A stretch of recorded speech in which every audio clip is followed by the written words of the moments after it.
You're listening to Leadership Powered by Common Sense with your host, Doug Thorpe.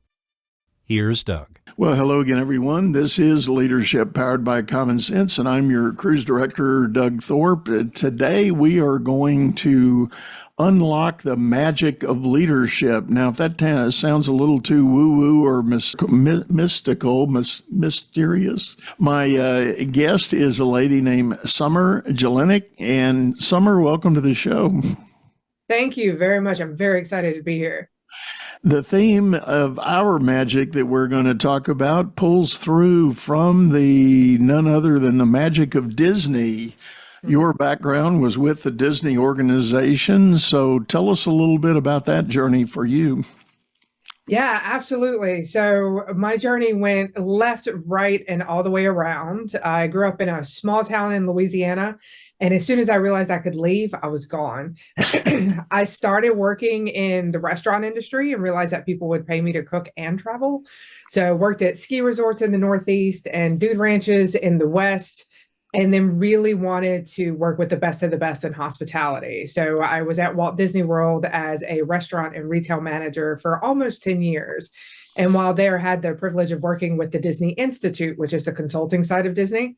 And they were the first ones that put me on a stage and really taught me about the impact that individuals can have with both keynotes and training. I was addicted, and everything after that started from that moment. I can remember it very vividly.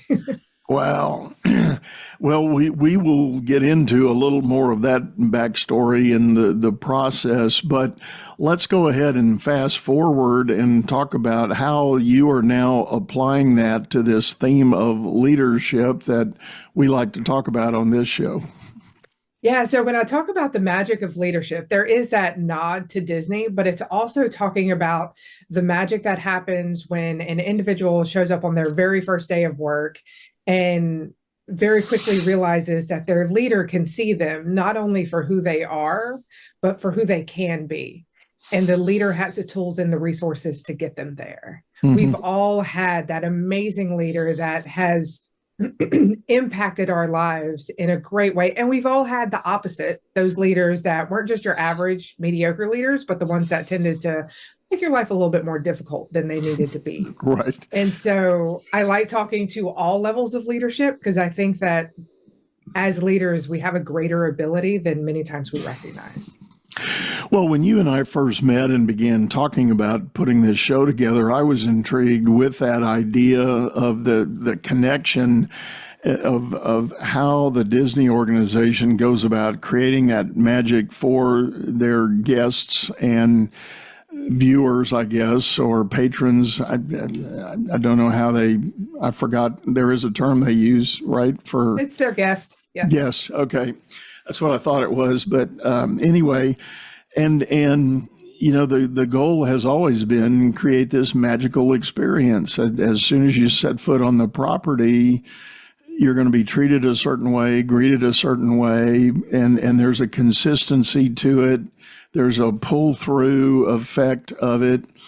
And in my humble opinion, there is such a great corollary there for leaders who become employers. In everything you do starts with that employee that shows up for work on the first day.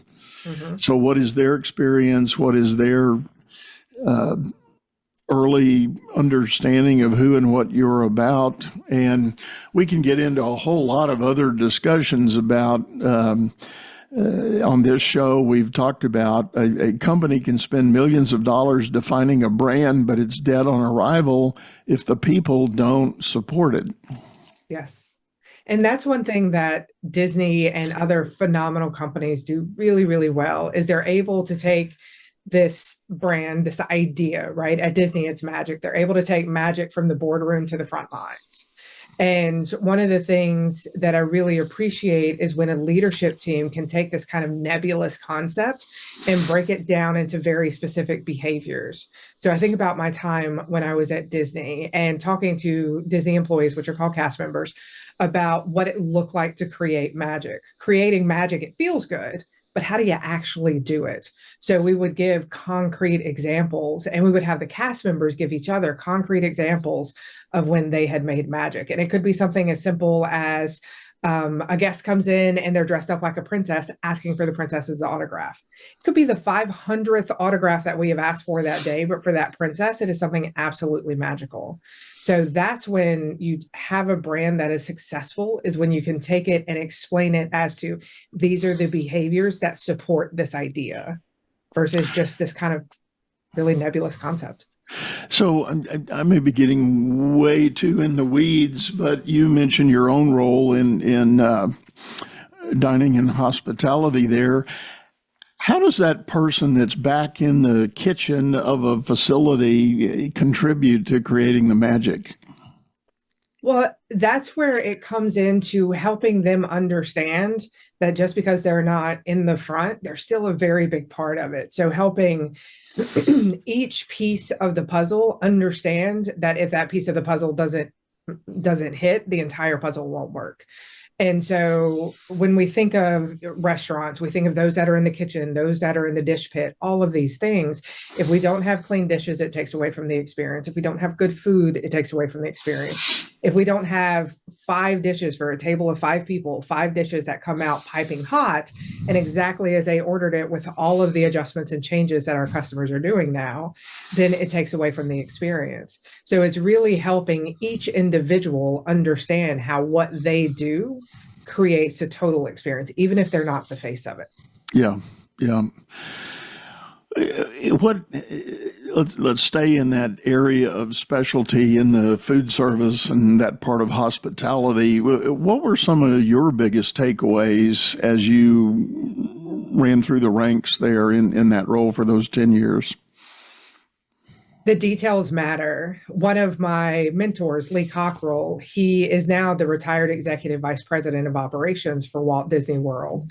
And one of his quotes, which is one of my favorite quotes, is that it's not the magic that makes it work, it's the way we work that makes the magic. And when you think about it, it really is paying attention to all of these specific pieces. I can remember my very first job working as a pizza delivery driver. We had this big patch of grass in front of the restaurant that the GM was super proud of. It was beautiful. And all of the guests would cut from the parking lot to the front door. And so they ended up wearing a path in this grass. And it infuriated the GM. And he's like, I don't understand. So he would put up signs. He would do all of these things. He would put new grass in, and there would be a path there within a couple of months. And there was an assistant that was talking to him one day, and this GM was just going off about it. And the assistant said, well, why don't we just put a pathway here, like put some stones that people can walk over? And he says, no, they will eventually learn. And I think that's one of the big differences between leaders that think the customer is there for them versus organizations like Disney and Southwest and Starbucks and all of these companies that have it. They realize that they are there for the customer. Yeah. And so they're really paying attention to what is the customer telling us, even if they're not using words. And they're also listening to their frontline employees, because their frontline employees are getting the brunt of that information. And so when the employees are like, hey, maybe we should try this, they're taking that into consideration. Well, that's a great example, and boy, there were so many things that spun up in my mind as you're describing that. The idea that the customers are showing you their behavior. They walk across the grass because that's where the parking is, or that's their pathway, and to stand back as the GM and say they're wrong. They need to learn the better way or the different way to preserve the grass and what. Well, guess what, folks? You know, your customers are not going to make that kind of a change. And if they've shown you what they want to do, the subordinates idea, let's build a nice pathway and embrace their desire to walk through that patch and cut through that patch. And I'm sure on days when it was raining, the sod and turf, made it messy. But if they had put a nice stepping stone type walkway through there, it would have enhanced everybody's situation, right? It would have, and it would have allowed that GM to stop spending so much energy on something when there were other really big things to spend energy on. Well, and that too is a focus in and of itself. Well, what when you go out to speak to audiences, what are the usual themes of your message to leaders? So my top three keynotes. So we're not going to go into training because, as you know, there's a lot more trainings, but my top three keynotes. The first one is unlocking the magic of leadership. So really breaking down what are those pieces that leaders need to be able to make the impact for the human in front of them. And this, I started searching on this when I was in kindergarten. I was the bully on the playground, and I would see other kids that just, it was natural for them. And I really wanted to know, like, what was it that made some people worth following and some people not? As I got older, got the language, was able to do the research. This is everything, all of my degrees are in this one area, really understanding what is this piece. And then the second piece is a newer keynote, and it's all about leading in this new workplace. Crystal Washington is a certified futurist.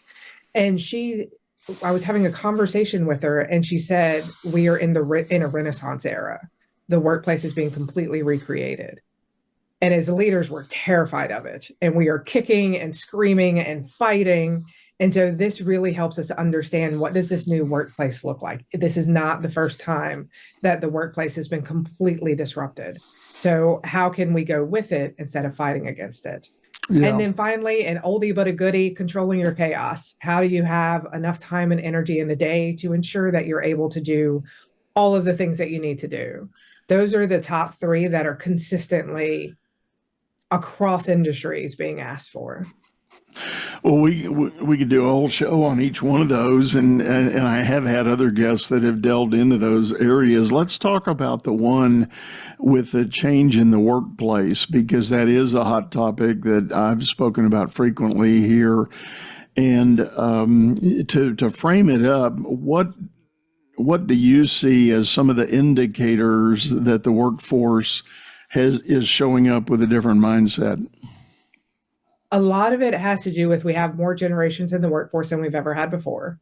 And so in the past, if you think about, like, I love using this example. If you think about baby boomers, a lot of baby boomers are looking at Gen Z and being like, what is happening right now?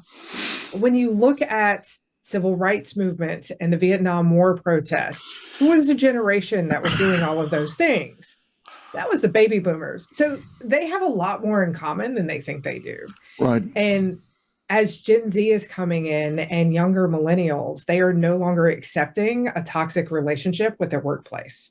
And so this concept that you have to work 70 to 80 hours to get ahead, that there is no such thing as work-life balance, that you have to be in the office Monday through Friday, 9 to 5. If you want to get promoted, you got to be there early and stay late. They're no longer accepting this.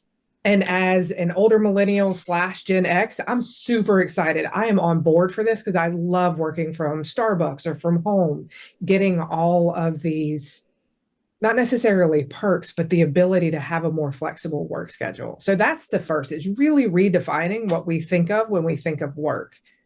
The second piece is for those leaders that are dealing with in-person, hybrid, and virtual. It takes a different leadership style for all three pieces. So if I'm face-to-face, I'm going to lead one way. If I'm virtual, I'm going to lead another way. And if I'm hybrid, it's completely different third way. And so defining what that looks like for your team, what your team needs, because if I have a group of corporate hospitality individuals, probably going to need a little bit more face-to-face and hybrid. If I have a group of computer programmers, probably going to be pretty happy in that virtual space. So not thinking about what's always been done, but thinking about what does your team actually need from you. And then the third piece is artificial intelligence, really understanding, one, we've been using it for a while now. It's not new. It was so incorporated into how we use it that we never thought about it. But then two, how are we able to use it to get back some time, to fast forward and speed up some processes so we don't have to spend so much time in the weeds? Whereas leaders, we need to be up at 20, 30, 40,000 feet in the air. not at 5,000 feet dealing with all of the nitty gritties. Yeah. So understanding what artificial intelligence can do for us and what it can't do for us. So Yeah. those are the three big areas that are really hitting right now. Well, I think that elusive, what was popular before the pandemic, work-life balance, that was emerging as one of the top 5 buzzwords in business. And I think what everybody figured out is that it doesn't exist. There's no such thing really when you start getting into it and breaking it down. But what COVID and the lockdown forced us to do was find some level of harmony between all facets of our life. And for those families that had small children that were out of school, trying to virtual school young ones while mom and dad had jobs they were trying to juggle and support, it became more of a need to harmonize the effort rather than shift and plug and play and balance. And with the notion of balance, there's too much give and take. It's kind of all or none, sort of in one scenario. But the harmony idea says everything can run simultaneously. I'm just going to find a better way to pull it together. And the analogies like the music of an orchestra start to emerge, that if you're the conductor, you call on the parts to show up when they need to show up. But, the music is going on individually at each instrument. And that's really what this work-life idea is all about. Well, and one of the things that I found really interesting was during COVID, most individuals went to work from home. And then after COVID, organizations were like, okay, you got to come back in the office. And it's kind of like, the way that I explain it to leaders is, imagine that you have never had chocolate. You've never had any kind of chocolate. And all of a sudden somebody comes up to you and says, here's a bar of chocolate. And you taste that chocolate. They give it to you every single day. You're tasting that chocolate. That's what we were giving our employees when they were allowed to work from home. And then COVID ended and we're like, okay, we're going to take away your chocolate. You can't have it anymore. We're going to be mad. We want that chocolate. We have discovered this glorious thing that makes us so happy. And then organizations are like, no, you don't really need it. But I've just had it for however long. And so then leaders are like, why are you fighting? Why are you coming back? It would be the same as if one day they woke up and they took away your favorite thing, whether it's chocolate or homebrewed beer, whatever that happens to be.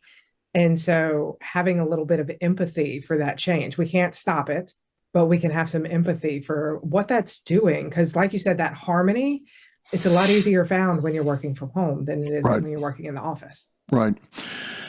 Well, and I think the notion of a change in the workforce mindset also really challenges the whole spectrum of leadership styles that may be out there. And, there's different words for them, different things, but I know the one that is in most jeopardy right now is command and control. Because, the person that grew up with a command and control mindset for the way they were going to lead a team, that just doesn't work anymore in most cases. It still works in a few cases. I always point to the analogy that if I ever, heaven forbid, have to have open heart surgery, I want my surgeon in direct dictatorial control of that operating room. Yes. That's okay. But we don't need a committee. We don't need collaboration. We need to get it done, That expert, yes. And so that's the caveat. But when you apply that logic, there aren't that many other work situations that exist that require quite that level of command and that heavy-handed control of things. And people, basically, their mindset, they're asking for more involvement. They want to be able to contribute and be recognized for the contribution they've made. And that requires a different style of leadership. Well, it reminds me of when I first started working at Disney. I was 30 because I graduated college late. And so I was 30 when I started Disney, and I was making $7.25 an hour. Now, this was not 2000. This was 2010. And when I went into my management internship, my pay got better, but it was still below the average of what was happening in the rest of the hospitality industry. But I found so much value in what I was doing, and it filled my bucket. And so that's one of the things. It's so easy for leaders to say it's all about the money, when in reality, we want more than just a paycheck. We want to know that we're making a difference in whatever way making a difference means to the individual. For me, it was making magic. It was helping my cast members grow and helping the guests see this amazing experience. That was what did it for me. So really understanding what does it for your employees, and then how can you help them get more of that? Yes, money is important. It's very important. We all want to live and eat indoors, but it's not the only thing. Yeah. Well, I think, saying that, it brings to mind for me the whole idea. It really is kind of a full circle spectrum. And you from a company standpoint, you can talk about defining the vision. What do we want to be about? What do we want to deliver? And then you've got to do the work to accurately define the roles and responsibilities to help that experience develop and emerge. And that's what drives your selection process for the people you bring on board, because, in the wonderful mystery of life, all of us are walking around with slightly different ideas about things. And if our wiring doesn't fit with what the company's trying to do, we're all fooling ourselves if that's the place you ought to be working, right? And yes. And if the company is not very proactive in trying to vet that and really drive that notion of we think we understand what it's going to take to make this be successful. And, through testing, through interview, through experiential observation, when you don't have a fit, you don't have a fit. And there's no point in square peg in a round hole kind of arrangement. Yeah. Right out of college, I accepted an internship with Citgo Petroleum as an internal auditor, making $20 an hour. And this was small town Louisiana, 2009. When I tell you, Doug, I thought I was making bank. And I'm like, this is the best internship ever. There was not enough money that could have kept me in that industry. And it's exactly what you're talking about. It's a right fit. Yeah. Well, and as you were describing your situation, I thought about in the first year of this show, I had a guest who was one of the HR executives with Hard Rock Cafe. And we had an amazing discussion about the notion. He said they actually talked about with great pride the notion that they were a company where broken toys could come work. I love that. And the people that you would call broken toys, and we mean that with tenderness and respect, but the people that were more prone to self-expression with purple hair and piercings everywhere and tattoos and ink and all, there's a place in the world for them, and Hard Rock chose to embrace that and then leverage the energy that came with that into the brand that they represent. And, you think about dropping down to Hard Rock for a burger. Well, you're really probably not going for the food, bottom line, it by his own admission, it's good food, but is it the best burger you've ever put in your mouth? Probably not. Let's admit it, probably not. It's all about the experience. It's all about that experience. Customers, yes. What do you want to be able to do while you're there? And so giving that experience. Well, let me ask you this. In the few minutes we're going to have here toward the end, let's talk about the independent entrepreneur who is trying to build up a brand for their small enterprise. And, let's just say they're operating at a pace where they need, 20 to 40 people, somewhere in that ballpark. So it's bona fide team creation and team management. So, because it's not just 2 or 3 people doing something, it's a bigger crew. There might be even layers to management of sorts. What are some of your best words of advice to them on building and sustaining the magic that they want to get for their business? A couple of different things. The first piece is to understand when they have this brand and this vision, why are they doing what they're doing? Like, what is it about this brand that makes sense for them? What is it? We think about the marketing archetypes, the sage, the cowboy, all of these things. When you choose one of those archetypes, like what calls to you? And then how do you describe that to your team? So be very clear and break down the behaviors. This is what, going back to magic, because it's easy and that's what we're talking about. This is what magic looks like in action. When you're talking to somebody, this is how magic will come through. And so being very specific about what those behaviors look like. And then the next piece is, if you want your business to last beyond you, don't be that energy. So a lot of times with entrepreneurs, you think of Apple with Steve Jobs and Walt Disney with Disney. There's a lot of other people, but I'm forgetting all of their names. When they left the organization went through an identity crisis. So if you're wanting that sustainability and that legacy of the business, not necessarily you, be very careful about bringing those managers that you've hired into the conversation so that y'all can create it apart from your identity. And always figure out what your true north is, and always keep going towards that true north, because it's really easy. I learned this early as a speaker. People were like, what do you speak about? And I'm like, what do you need? I will speak about anything. And I had a coach who told me, she said, if you want a really good steak, like a best steak you've ever had, are you going to go to a steakhouse or a buffet? I was like, going to a steakhouse. I'm going to Ruth's Chris. I'm a Louisiana native, so I'm going to Ruth's Chris. And she's like, great. You need to be the steakhouse, not the buffet.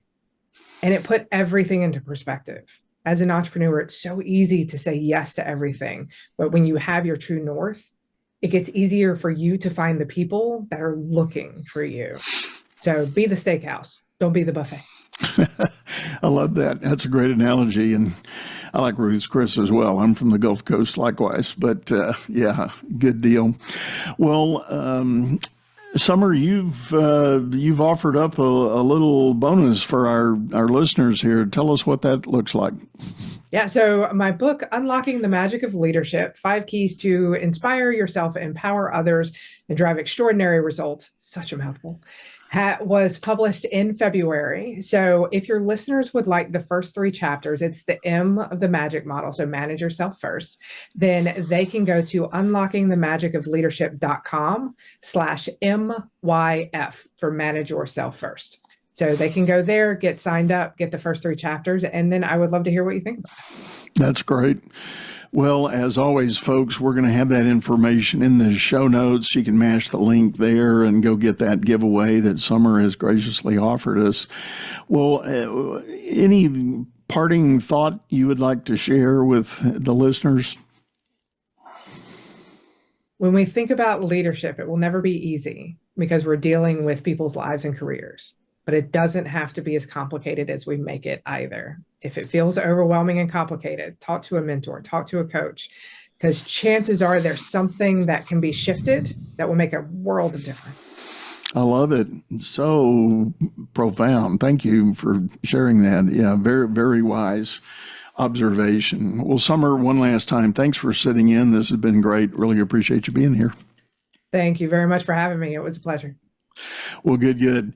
Well, folks, with that, I think we're going to wrap it up. I do want to remind you, we've got a YouTube version of this, the same channel name, Leadership Powered by Common Sense. Hop over to YouTube, look us up, subscribe if you will. You can get back to it much easier at that point. But check out the archive. We are on year 3. We've got over 300 episodes posted there. So a lot of content, a lot of great things that have happened in the past, and we look forward to ideas from you for things in the future. So drop me a line, make us a comment, and let us know if you've got a thought or an idea you would like to hear more about for the future. We'll certainly hop in, take a look at that. So with that, I'm going to say goodbye. Go out there, make it a great day.